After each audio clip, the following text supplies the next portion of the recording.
সাহাবাদের মনের মধ্যে একবার কৌতূহল জাগলো যে রাসূল সাল্লাল্লাহু আলাইহি ওয়াসাল্লাম রাত্রিবেলা কি আমল করে, দিনের বেলা কি আমল করে, ওনার ব্যক্তিগত আমলগুলো কেমন একটু দেখে আসি। তো ওনারা খোঁজ লাগালেন। খোঁজ লাগিয়ে যা পেলেন তাদের খুব একটা মনোপুত হলো না। ওনারা ভাবলেন যে রাসূল সাল্লাল্লাহু আলাইহি ওয়াসাল্লাম হয়তো আরো বেশি আমল করেন, কিন্তু ওনাদের কাছে মনে হলো যে কিছুটা বোধহয় কমই হয়ে যাচ্ছে।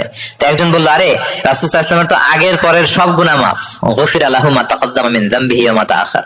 ওনার তো কোনো গুনাহই নাই, এই আমল ওনার জন্য ঠিক আছে, আমাদের জন্য ঠিক না, আমাদের আরো বাড়াই করতে হবে। তো কি করা যায়, এই চিন্তা থেকে এরা একজন বলে যে তাইলে একটা কাজ করি, আমি আর এখন থেকে রাতে ঘুমাবো না, সারা রাত তাহাজ্জুদ করবো। সারা রাত কি করবো? আচ্ছা। আরেকজন বলে তাহলে আমি কালকে থেকে যে নফল রোজা রাখা শুরু করবো, জীবনেও মরার আগের দিন পর্যন্ত আর রোজা ভাঙবো না, খালি রোজা চলতেই থাকবে। সামনে বেসাল। আর দুইজন তো দুইটা নিয়ে নিছে। আরেকজন কি করবে?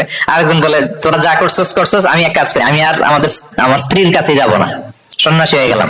আর বউদের কাছে যাব না, সন্ন্যাসী জীবন, খালি আল্লাহ বিল্লাহ, ইবাদত, জিকির, আজকার, দোয়া, দরুদ পড়তে পড়তে জীবন শেষ করে দেব। তিনজন তিনটা নিয়ে নিল। এই কথা যখন রাসূলুল্লাহ সাল্লাল্লাহু আলাইহি ওয়া আলিহি ওয়াসাল্লাম তিনি শুনলেন, তিনি অপছন্দ করলেন। তিনি বললেন, মা বালু আকওয়ামিন ইয়াকুলুনা কাযা ওয়া কাযা, তোমাদের কি হলো?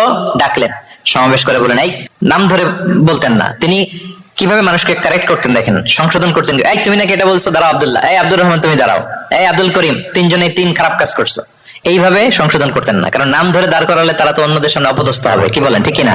নাম না ধরে তাদের কাজ নিয়ে বললেন যে মা বালু আকওয়ামিন ইয়াফআলুনা কাযা ওয়া কাযা, মা বালু আকওয়ামিন ইয়াকুলুনা কাযা ওয়া কাযা। আচ্ছা, তোমাদের মধ্যে কয়েকজন নাকি এই কাজের ঘোষণা দিছো, তোমাদের মধ্যে কয়েকজন, তাহলে যেই তিনজন দিছে এরা তো বুঝে ফেলছে যেগুলো আমাদের কি বলতেছে, ঠিক কিনা বলেন? আর বাকিরাও সতর্ক হয়ে গেল। এবার রাসূল সাল্লাল্লাহু আলাইহি ওয়াসাল্লাম বললেন, না, তোমাদের এই কাজটা ঠিক হয়নি। ইন্নী লা আখশাকুম লিল্লাহি ওয়া আতকাকুম লাহু, তোমাদের মধ্যে আমি নবী সবচেয়ে বেশি আল্লাহকে ভয় করি, আমি সবচেয়ে বড় মুত্তাকি। কই, আমি তো রাতে ঘুমাই আবার তাহাজ্জুদ পড়ি, কিছু সময় ঘুমাই কিছু সময় তাহাজ্জুদ পড়ি। এই ভারসাম্য রেখে জীবন চালাতে আমার তো তাকওয়ার কোনো ক্ষতি হয় না। আমি তো স্ত্রীদের সাথে মিশি, আমার তো কোনো সমস্যা হয় না। আমি মাঝে মাঝে নফল রোজা রাখি সোম বৃহস্পতি, বাকি দিনগুলোতে দিনের বেলা আমি খাই। কই, এই ভারসাম্যপূর্ণ জীবন আচরণে আমি নবী হয়ে তো আমার কোনো সমস্যা হয় না, তোমাদের তো সমস্যা কোথায়? সুবহানাল্লাহ।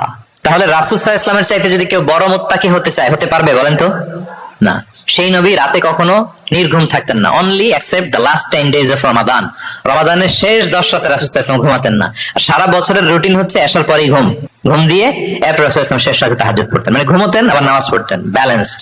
ইবাদত করতেন, স্ত্রীদের সাথেও মিশতেন, মাঝে মাঝে রোজা রাখতেন, আবার মাঝে মাঝে না রেখে খাবার খেতেন দিনের বেলা। সুবহানাল্লাহ।